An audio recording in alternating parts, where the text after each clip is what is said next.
कहानी सुनने के साथ साथ चैनल को सब्सक्राइब भी कर दें ताकि नई कहानी रोज आपके लिए लाती रहूं। आज हर सुहागन स्त्री करवा चौथ की कहानी जानना चाहती हैं। प्रतिवर्ष कार्तिक मास के चतुर्थी के दिन करवा चौथ का व्रत मनाया जाता है। भारतीय महिलाओं द्वारा अपने पति के अखंड सौभाग्य और लंबी उम्र के लिए यह व्रत किया जाता है। द्वापर युग से लेकर कलयुग तक इस व्रत की महिमा लगातार बनी हुई है। आज सुहागन महिलाएं इस व्रत को पूर्ण निष्ठा और पूर्ण मनोयोग से करती हैं। साल 2023 में 1 नवंबर बुधवार के दिन करवा चौथ का व्रत है। करवा चौथ की तिथि 31 अक्टूबर 2023 मंगलवार के दिन रात्रि 9:30 से शुरू हो जाएगी और 1 नवंबर को चंद्र दर्शन के बाद रात 9:10 पर समाप्त हो जाएगी। पूजा का शुभ मुहूर्त समय 1 नवंबर शाम 5:54 से लेकर 7:02 तक रहेगा। चंद्रोदय का समय 1 नवंबर रात 8:26 पर रहेगा।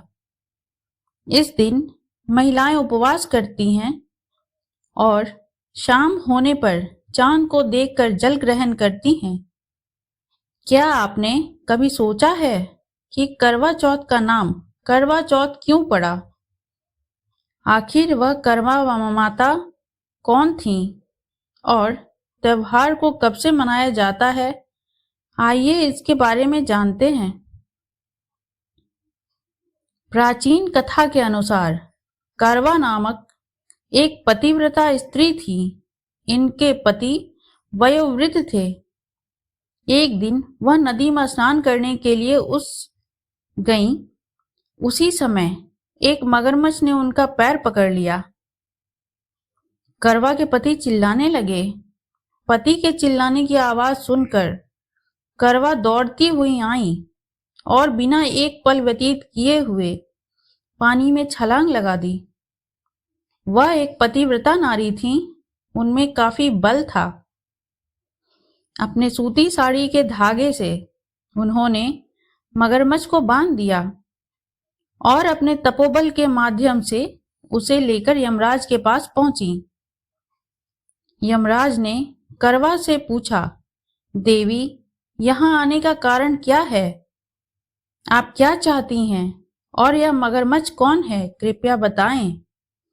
यमराज की ओर करवा ने हाथ जोड़कर कहा, प्रभु, इस दुष्ट मगरमच्छ ने मेरे पति को मारने की कोशिश की है।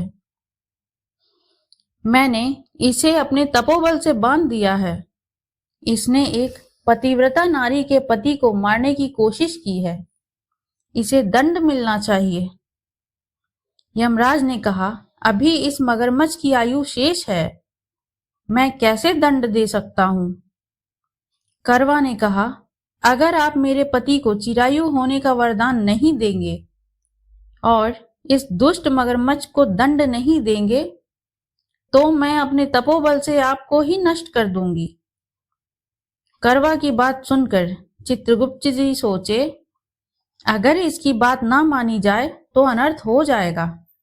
अतः इस मगरमच्छ को दंड मिलना ही चाहिए, क्योंकि करवा के तपोबल की अनदेखी करना अनर्थकारी हो सकता है। चित्रगुप्त जी ने मगरमच्छ को यमलोक भेज दिया और करवा को आशीर्वाद दिया कि तुम्हारा पति दीर्घायु होगा और हर सुख समृद्धि से जीवन जिएगा।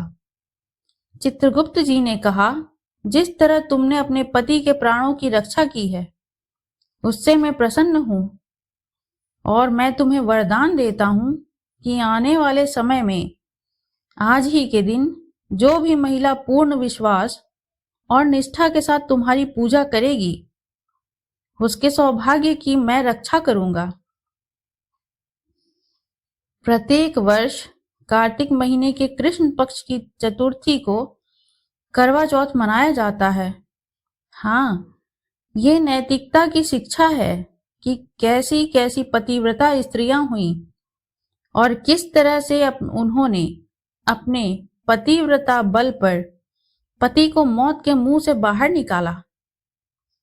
करवा चौथ सुहागिनों का एक महत्वपूर्ण त्योहार है।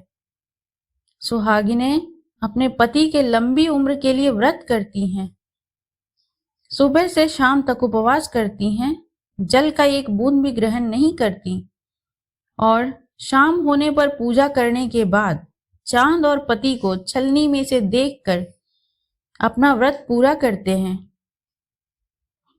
चांद निकलने के बाद महिलाएं छलनी में दीपक रखकर चांद को देखती हैं। उसके बाद अपने पति को देखती हैं। पति अपने हाथों से पत्नी को पानी पिलाते हैं। कहा जाता है कि चांद को जीवन भगवान भोलेनाथ की कृपा से मिली है और वह काफी लंबी है, तो चांद को देखने से पति को लंबी आयु का वरदान मिलेगा। चांद के सदृश पति में शीतलता, प्रेम, प्रसिद्धि और सुंदरता भी होगी। इसलिए सभी महिलाएं यह कामना करती हैं कि उनके पति में चांद के जैसा मौजूद सारा गुण आ जाए। दीर्घायु तो मूल है और बाकी जो गुण है वह भी पति में होना चाहिए, ऐसा स्त्रियों का मानना है। यह त्योहार भारत के दिल्ली, पंजाब, उत्तर प्रदेश, हरियाणा, मध्य प्रदेश और राजस्थान में भी मनाया जाता है। अब भारत के कुछ अन्य राज्यों में भी करवा चौथ का प्रचलन बढ़ रहा है। अगर यह कहानी आपको अच्छी लगी हो तो लाइक एवं सब्सक्राइब करें और इस कहानी से क्या शिक्षा मिली कमेंट में जरूर लिखिए।